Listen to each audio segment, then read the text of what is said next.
on n'est pas couronné, on se couronne. On reçoit la couronne, on mérite la couronne. Mais il faut le prouver.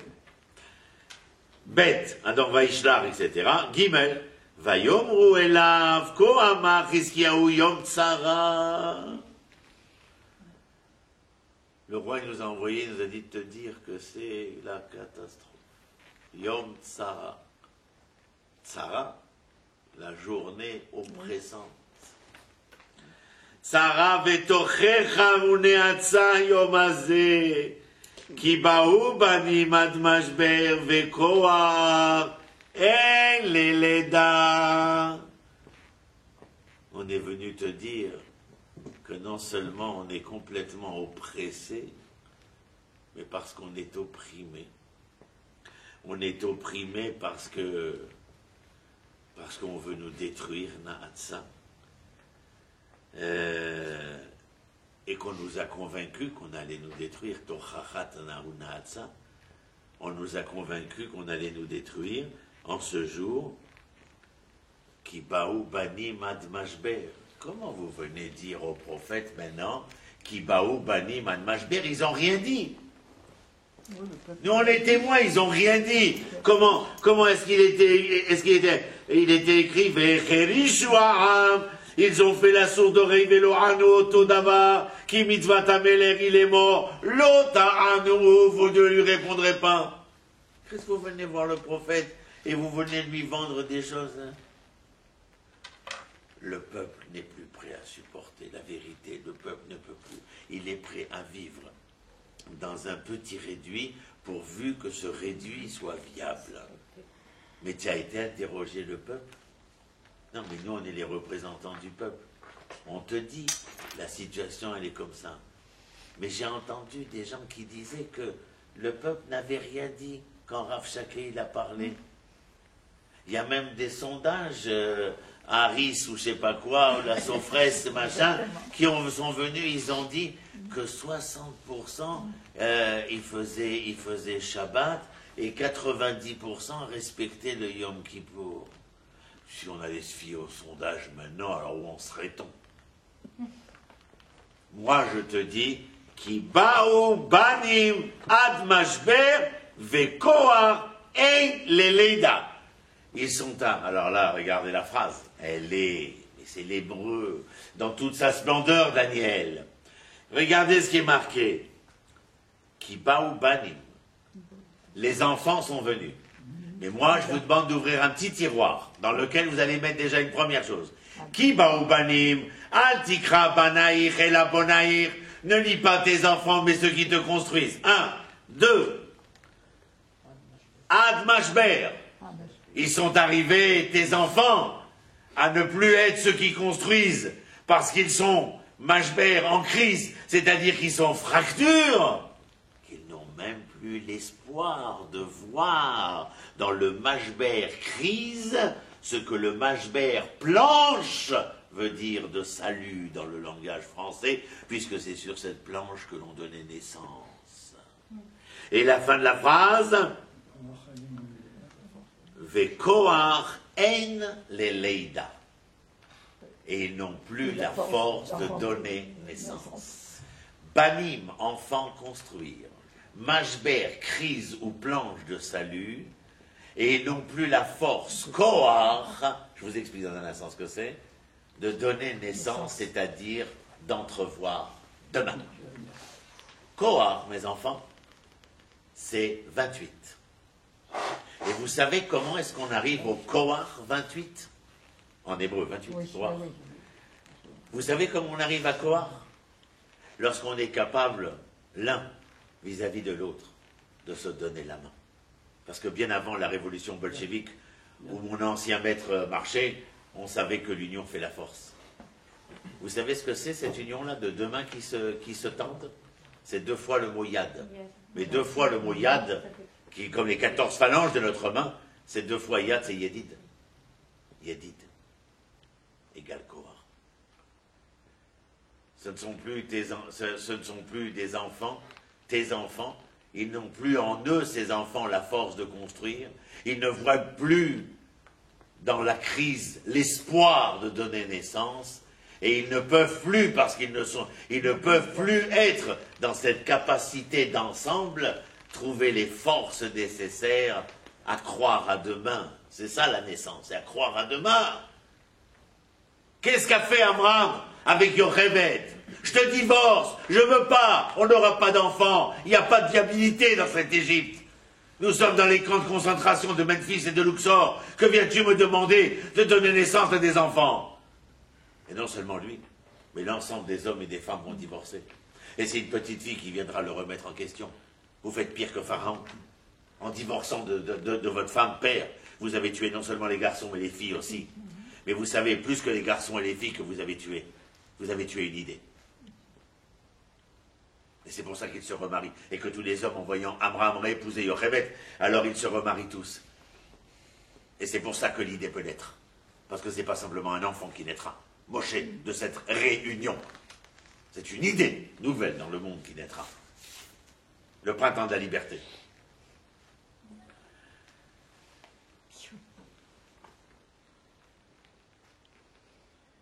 Vav. Vayomer lahem Yeshayahu. Ko tomrun el adonechem. Ainsi, vous allez parler à votre maître. Ko amar Hashem. Ainsi a parlé l'Éternel. Je sais qu'on vous a parlé de l'Éternel, que certains se sont prétendus être les envoyés de la parole de l'Éternel. Certains, comme Shevna, sont les maîtres de la riale politique. Mais voici la réponse. Ko amar Hashem, al tira, ne crains rien. Mipne advarim asher shamata, de tout ce que tu as pu entendre. Asher gitfu na'are melech ashuroti. Et que les envoyés, il les appelle Na'are Améler, les jeunes du roi. C'est même pas ces généraux, il les appelle des jeunes. Nahar, c'est ceux qu'on peut, les Naher, qu'on peut, comment dire en français les Naher? Agiter, remuer, ils sont instables. Alors il dit, vous leur direz, Altira mipnei advarim asher shamata asher gitfu na'are melech ashur oti. C'est de moi dont ils ont parlé. Ils ont voulu remettre en question la force prophétique que je représentais. Ils ont essayé de vous ébranler dans les bases qui sont les vôtres. Les bases de votre existence, elles ne seront jamais votre force monétaire ou votre force militaire, mais la force de la foi qui vibre en vous. C'est parce que vous avez cette foi inébranlable que vos armées seront fortes ou que votre monnaie deviendra forte. Mais pas parce que la monnaie est monnaie ou que l'armée est l'armée.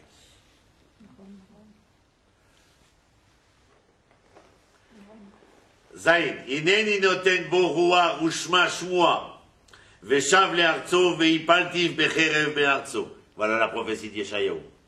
Il leur dit en toutes lettres. Et voici que je mets l'esprit, Veshama Shmua, et qu'il entendra un bruit, un son, Veshav le'artso, et qu'à la suite de ce bruit, il prendra donc peur, et s'en retournera chez lui, Veipaltiv bacherev be'artso, et là je le ferai tomber par l'épée dans son propre pays.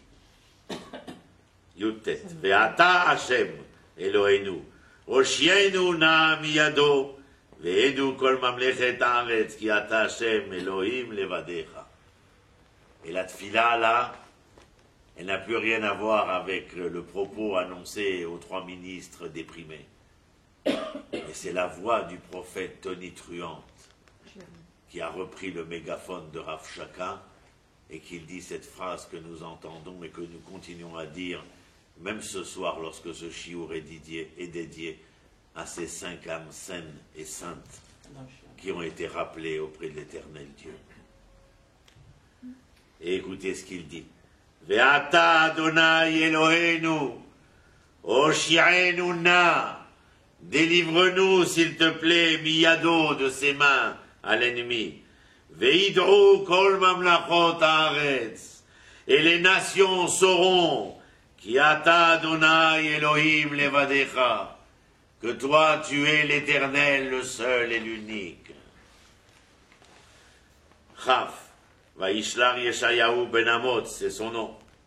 Il s'appelle Yeshayahu, fils de Amot, c'est le Hiskiyahu les morts. Kohamar Adonai Elo Israël, Asherit Palalta Elai, El Sancheriv Melerashur Shamati. Reprenez cette phrase. Vaishlar Yeshayahu ben Amot, el Hiskiyahu. Et il a envoyé donc un message à Hiskiyahu, les morts, pour lui dire Kohamar Hashem Elo Israël, Asherit Palalta Elai. Tu m'as prié, Hiskiyahu? Je sais, lui dit Yeshayahu. Je sais que tu m'as sollicité. It palalta elai, el sancheriv melerashur shamati. Et la prière qui a été la tienne, je l'ai entendue. Mais pas au travers du désespoir.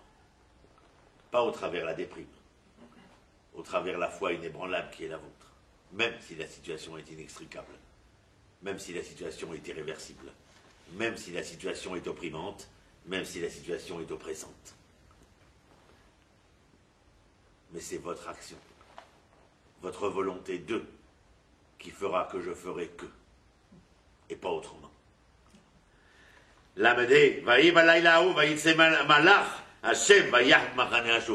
vous vous rappelez, dans l'histoire de Sancheriv, le camp a été frappé de la lèpre.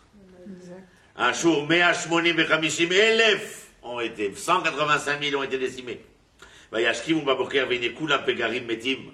185 000 corps se trouvent dans le camp de Sancheriv. Ça, c'est l'histoire dans le Tanakh. Même après, je vous ai marqué un certain nombre de choses. Regardez le texte en français, ça ira plus vite parce que sinon on ne va pas s'en sortir. La page suivante. Qu'est-ce qu'un rassemblement d'impies? Ma Kesher Rechaim. On appelle ces trois ministres qui se sont mis ensemble alors que le peuple n'avait pas pipé mot. Eux avaient déchiré leurs vêtements, venus vers Hiskiyahu et provoqué, comment dire, le désespoir chez le maître du pays, chez le roi Hiskiyahu. Qu'est-ce qu'un rassemblement d'impies? C'est la Gemara. Vous voyez, je vous l'ai marqué, c'est dans le Talmud Babli, Masechet Sanhedrin, page 26 recto. Donc vous avez tout écrit. Qu'est-ce qu'un rassemblement d'impies? Shebna exposait son point de vue devant 13 myriades de personnes. Ézéchias devant 11 000. 11 000 myriades. Ça veut dire qu'il exposait devant plusieurs centaines de milliers de personnes. Qu'est-ce qu'exposait Shebna? Il dit, c'est ça le Kesher Rechaim.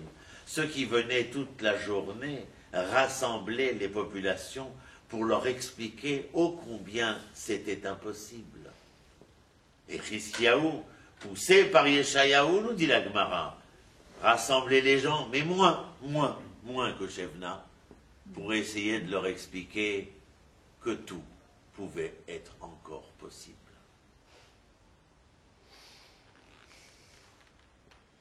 Qu'est-ce qu'ils allaient faire dans ces territoires perdus? Pas de la République, parce qu'on s'en fout, mais les territoires perdus, selon certains, de cette Judée-Samarie. Qu'est-ce qu'ils allaient faire là-bas? Ils croyaient encore qu'il était possible, mais enfin, c'est un vieux rêve, un rêve perdu. Vous voyez pas que la majorité n'y croit plus.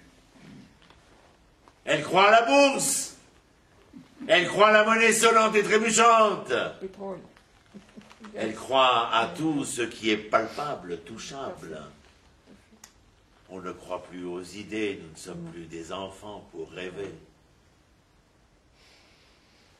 Et Yeshayahu dit à Hiskiyahu, si tu es capable de les convaincre que le rêve pourra devenir une réalité, parce que le jour où vous serez capable de faire de votre rêve une réalité, moi je vous promets de faire de votre réalité un vrai rêve.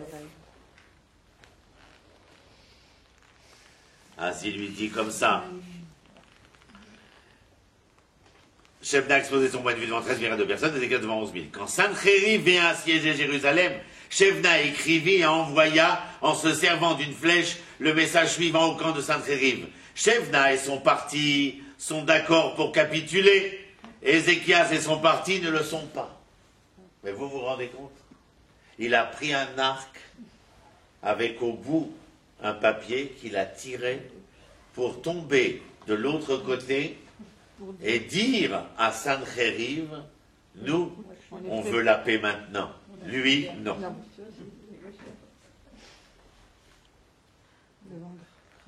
Une véritable caricature, cette crapule de Shebna. Alors que le peuple en est à manger ses excréments, à boire ses urines, alors qu'il est assiégé, mais même en cela, poursuivi par les allégations de Rav Shaké, il ne pipe mot. Voici que les crapules envoient des flèches à l'ennemi, non pas pour les blesser, mais pour leur faire savoir que lui, Shebna, et ceux qui lui ressemblent, seront bien la 5e colonne de Sanchériv dans Jérusalem. Et la Gemara continue. C'est ainsi qu'il est dit, voici que les méchants vendent leur arc, Ézéchias fut effrayé. Alors Ézéchiaou, la Gemara nous dit, vous ne saviez pas pourquoi il a déchiré son vêtement quand ils sont venus les 3 ministres? Je vais vous le dire. Ézéchias fut effrayé. Qu'est-ce qu'il dit? Il se peut que Dieu nous en préserve, le ciel nous en garde, que le Saint béni soit-il, Akadosh Baruch Hu, penche du côté de la majorité, puisque la majorité veut se rendre et les autres vont se rendre aussi. C'est un doute, vous comprenez? Évidemment. Mais arrête, toi et tes conneries de Judée-Samarie, de grand Israël, du peuple élu, et du retour d'Israël et de l'espérance du monde. Mais où tu te crois? Alors, Christiaou, il s'est dit, mais après tout, peut-être qu'ils ont raison, c'est la majorité. Dans le texte, il y a marqué comme ça, Acharé Rabim Leatot, il faut suivre la majorité, il y a écrit. Alors peut-être qu'ils ont raison. Mais le texte oranique ne s'arrête pas là, il dit Lotiye Acharé Rabim Leatot. Acharé Rabim Leatot. Suivre la majorité. Avant cette majorité, l'eau, la lechet Acharé Rabim Leatot. Il faut avoir un peu de séchel, un peu de jugeote. Il faut savoir analyser.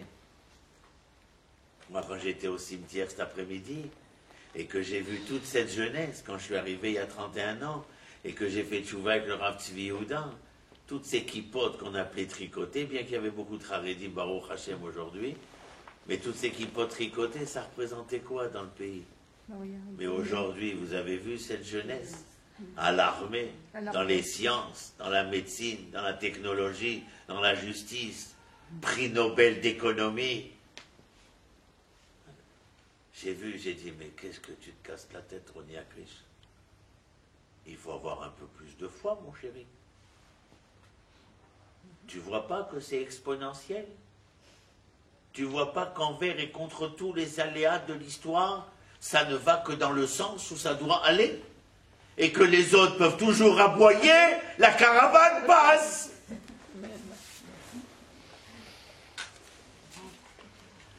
Alors le prophète est venu et lui a dit, n'appelez point rassemblement ce que ce peuple appelle rassemblement, ce qui signifie ce n'est qu'un rassemblement d'impies qui ne compte pas. Eh oui, ce que nous avons vu ici, Kesher Reshaim, Zelon Yirsham. Kesher Reshaim, ça fonctionne pour un temps. Mais ça ne peut pas fonctionner pour tout le temps. C'est comme le mensonge. Le mensonge, il est sur un pied. Sheker. Emet, c'est stable. Sheker est sur un pied. Sur ce pied-là, il peut faire danser qui il a envie. Parce que dans le mensonge, il y a toujours une part de vérité. Mais c'est le mensonge d'un temps. Ça ne pourra pas être le mensonge de tout le temps. Et puis, on n'a pas besoin de se référer à ce que Goebbels disait. Plus le mensonge est gros, plus il est acceptable. Ça, c'est pour le cancrelat de l'humanité. Mais les êtres réfléchis sont bien capables de comprendre où est la vérité, où est le mensonge. Le peuple s'est tu quand il a entendu Rav Shaké.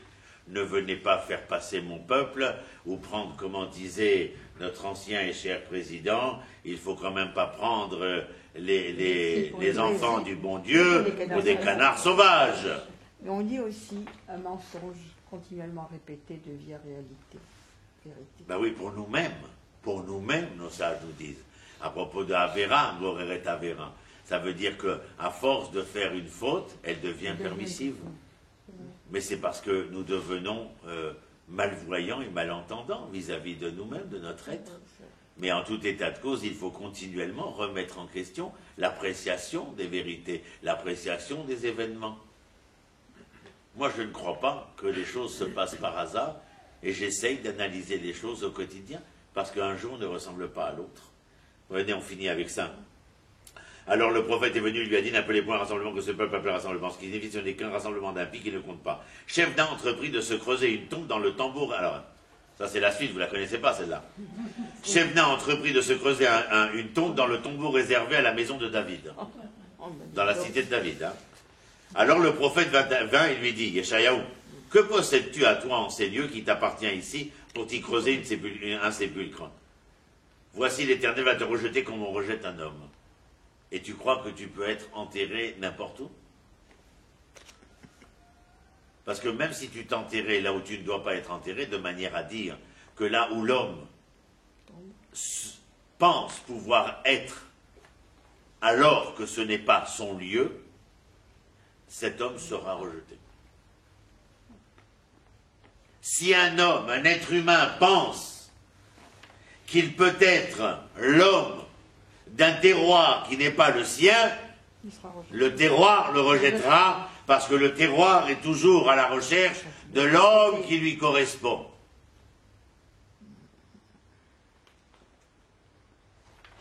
Et si toi, en tant que femme, tu essayes d'être un homme, eh bien l'homme qui est en toi te rejettera pour te faire redevenir femme. Parce qu'il ne faut pas se mentir et il ne faut pas s'illusionner sur ce que nous sommes. Pour quelle raison nous avons tellement besoin de cette introspection, de cette recherche de nous-mêmes?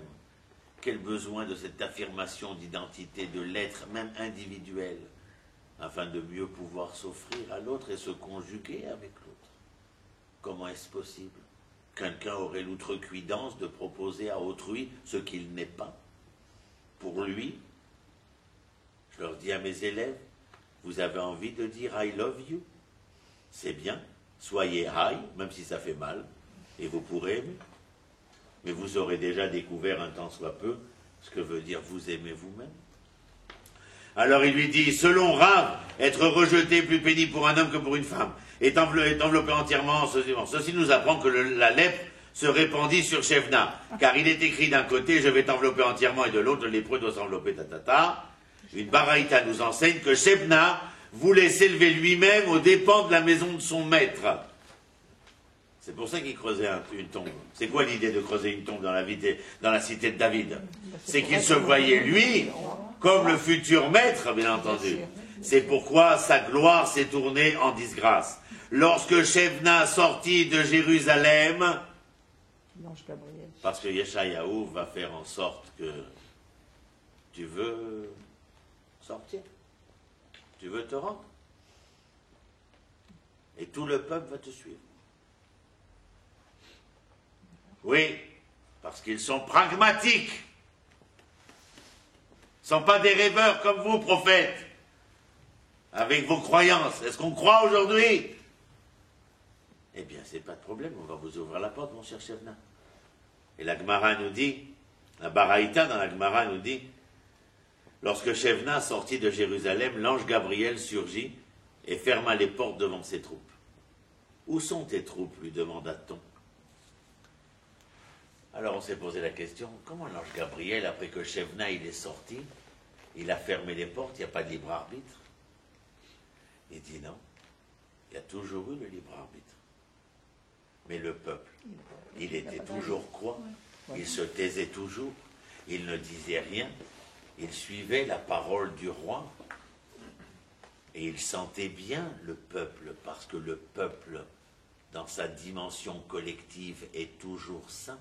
C'est comme l'âme que je recèle. Neshama shenatata bite ora'i. Le chet ne peut pas toucher, le bkam ne peut pas toucher la neshama, touche le nefesh, le ruach, l'âme vitale, l'esprit de l'homme, mais pas l'âme essentielle de l'être. Alors le peuple, il n'a pas bougé, le peuple, il est saint, le peuple, il est bécédère. Arrêtez de mettre sur le peuple ce qu'il n'a jamais dit ni présenté. Le peuple croit, le peuple espère, le peuple aspire, le peuple désire qu'il y ait des énergumènes qui soient restés à un stade infantile. Parce que vous savez que l'infantilisme, c'est le maintenantisme. Tous ceux qui veulent tout maintenant avec les enfants. Donc le maintenantisme, c'est les enfants. Shalom Arshav, Mashiach Arshav, Kolom Arshav. Ils veulent tout maintenant. Il n'y a pas de maintenant. Monte et descend, il n'y a pas de maintenant. Cours, il n'y a pas de maintenant. Tu le vois bien qu'il n'y a pas de maintenant, tu me saoules. Par contre, il y a Kima. Mara de Brachot, Talmud de Jérusalem, chapitre 1er. La fin de la nuit, il y a le début du jour. Mais c'est au fur et à mesure que la nuit se diminue et disparaît que le jour apparaît. Voilà, Kima, peu à peu. Alors lui, il est sorti, et on dit, l'ange Gabriel, il avait la force de refermer la porte que personne n'avait la force de refermer derrière Shevna. Mais lorsqu'il est sorti, Shevna, les hommes de Sainte-Rérive lui ont dit, où sont tes troupes? Puisque tu nous as envoyés avec la fléchette. Où sont tes troupes? Elles se sont rebellées et ont changé d'avis. Elles se sont jamais rebellées, elles n'ont jamais changé d'avis. Même lorsque tu étais devant Hiskiyahu, tu as disqualifié le peuple. Même lorsque tu t'es retrouvé devant le prophète, tu les as disqualifiés. Tu as fait de la délation. Tu t'es moqué de ce peuple qui ne t'avait donné aucun mandat. Et même maintenant, lorsque tu te retrouves, il y a renégat, crapule que tu es, tu te retrouves devant Sainte-Rérive, tu viens encore mettre sur le dos du peuple ton irresponsabilité, ton infantilisme cérébral. Alors, tu t'es moqué de moi, lui dit Sainte-Rérive. Ils lui percèrent les talons, le lièrent aux queues de leurs chevaux et le traînèrent sur les ronces et les épines. Comme on disait le Maral de Prague, vers Mévin, Yavin. Et celui qui veut comprendre, comprendra. Yafé Mérod. Je vous ai dit ça. Et regardez, ensuite vous avez Shemot et Rashi. Laissez-le de côté parce qu'on n'a pas le temps. Mais prenez le Sefer Kol Simcha. Kol Simcha, c'est à Rabbi Simcha Bonem Mipshisra. Un des Talmid de Chassidim.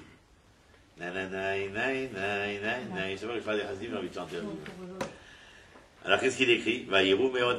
Israël, lorsqu'ils étaient devant la mer, ils ont eu très peur.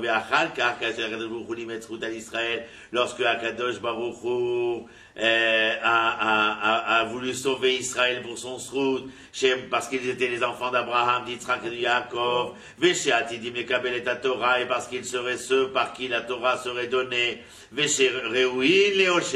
et qu'ils sont à même d'être délivrés, et ceci a provoqué tout de suite l'orgueil d'Israël et le fait que le tronc d'Israël s'est redressé. Et tout d'un coup, eh bien, nous voyons comment, à leurs yeux, les Égyptiens n'étaient rien. Et c'est parce que les Égyptiens n'étaient rien à leurs yeux. Non, c'est parce qu'ils étaient tout à leurs propres yeux que les Égyptiens devenaient rien à leurs yeux. Comment diront les Meraglim? On est arrivé en terre de Canaan. Ve'ainu be'enem kachagavim.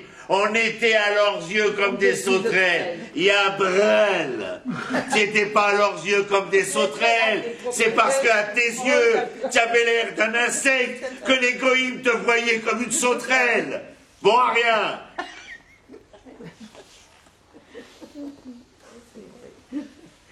Qu'est-ce qu'il dit le Lev Simcha ici? Non, mais c'est actuel. Chez l'Oayou Nirshav Israël les clous. Mais Zéatzmo ou Ayeshua Gdola Balev. Quand toi, en ton cœur, en ton âme et conscience, tu es persuadé d'être ce que tu es sauvé. C'est là que commence le sauvetage. Et il continue en disant Zé pirouche vayosha Hashem beyom hawet Israël. Aïnou sheoshea lahem atzmam shiatsu belibam miyad Mitzrayim. Et qu'est-ce que vous croyez? Que c'est moi qui vous ai sorti d'Égypte? Mais quand je vous ai senti près dans votre cœur, dans votre âme et dans votre conscience. Lorsque je vous ai vu prendre l'agneau qu'on allait appeler Pascal et l'attacher au pied de votre lit pendant 4 jours et qu'il bêlait et que vous ne craigniez point les Égyptiens et que vous avez abattu pour en faire une serouda à la hache ce soir-là et prendre son sang et peindre les linteaux pour dire qu'ici habite un Hébreu, je n'avais plus aucune raison de ne pas vous délivrer. Mais je n'ai délivré qu'un 5e. Parce qu'un 5e a été chercher l'agneau, et un 5e l'a abattu, et un 5e a peint les linteaux de ses portes. Et ceux qui ont été capables de donner la réponse qui était la leur, au cœur et à la raison qui était la leur, je n'avais plus ni aucune raison, ni le cœur à vous laisser dans les méandres de l'exil. Rabbi Simcha Bonem Ipsisra, début du 19e siècle. Le dernier, regardez le Malbim. L'Otomroun, Malbim. Malbim, c'est Arav Meir Leibouch. Mais c'est là, je vous ai marqué ça aussi. L'Otomroun, Shiur Akatouv, l'école Asher Yomara Amazé, Kesher, l'Otomroun Kesher. Mashi Yachlitu Ha'am, Shiu Kesher, Shel Kayama. Ani Metzavechem, Bal Tomroun, Shiu Kesher. Qui est no Kesher, Velo Itkayem. Vous ne serez que ce que vous décidez d'être. Vous dites que le Kesher de Serechaim, c'est le lien auquel il faut être attaché, eh bien vous serez attaché sur le chemin où l'homme se met, Dieu l'entraîne. Et arrêtez de venir me raconter des histoires à dormir debout. C'est vous qui mettez en branle l'histoire. J'ai un plan général qui est que l'éternité d'Israël ne se démentira pas. Mais durant cette période, ceux qui montent dans le train, ceux qui descendent du train, ceux qui sautent du train, ceux qui ne montent pas dans le train, c'est vous. Même si je sais que le train roule inexorablement vers sa destinée. Mais tous les épisodes, de monter, descendre, sauter ou ne pas monter, c'est vous. Vous. Et tel que vous appréciez la réalité, ce sera votre problème. Et je termine avec ce qu'il dit ensuite, qui est donc Ve'et moro shel hakesher lo tiru, ki lo yuchal hara lachem, ve'af al gav, ve'af gam bal taritzu, bal tachshevu, oto ledavar chazak varis ki chalush u miatzmuto. Et faites attention, lorsque vous allez croire que la raison est avec ce qui va à l'encontre de ce pourquoi vous êtes fait, de donner tout le pouvoir à cette chose-là. Car vous serez déçus. Déçus. Et autant déçus, tout autant déçus que vous aurez mis d'espérance dans ce qui ne l'était pas. Mais qui était, oui, je vous l'accorde, l'espérance de maintenant. Mais pas l'espérance que nous attendons pour demain. Et qui doit se préparer dans le maintenant. Mais ce n'est pas un maintenant du désespoir qui vous amènera un lendemain de l'espoir. C'est trouver dans ce maintenant difficile l'espoir pour y voir demain de l'espérance. Mais sachez que les défaitistes sont toujours prêts à battre en retraite. Mais ils ne sont pas défaitistes parce que ce sont des hommes de la défaite, mais parce que ce sont des hommes faibles. Où la faiblesse est en eux, le refus de se mesurer, le refus de combattre. La vie n'est pas un jardin de roses, c'est un jardin d'aubépines, et pour le traverser, il faut savoir tirer son épine du jeu. Mais pas rester en retrait. Car c'est votre faiblesse qui vous amène en retraite. Et dans cette retraite, vous perdez ce que les acteurs peuvent acquérir, c'est-à-dire les retrouvailles avec leur histoire, où dans cette histoire il y a leur identité. Et les souffrances sont bien souvent inhérentes au jeu que vous avez entamé, au pion que vous avez disposé. Mais sachez que ce que nous avons dit pendant cette heure et quart, et que c'est à travers non pas la faiblesse, la déprime, le désespoir, que nous pourrons entamer la possibilité de voir des Sanchérivres disparaître comme dans un miracle. Si miracle doit y avoir lieu, c'est parce que vous aurez en vous la force que ce miracle-là arrive.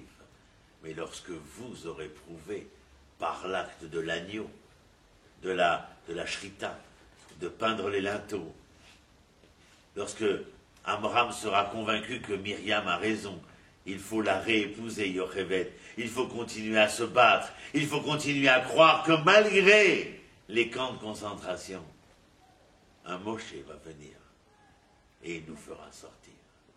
Amen. Amen, amen. Et même si c'est qu'un cinquième, mais l'éternité d'Israël ne se démentira jamais. Jamais. Netzar Israël, lo yeshaker, velo yenachem. Amen. Amen. Yeh Zichram Baruch, que leur souvenir soit béni, Hachem Yikov Damam, et que Dieu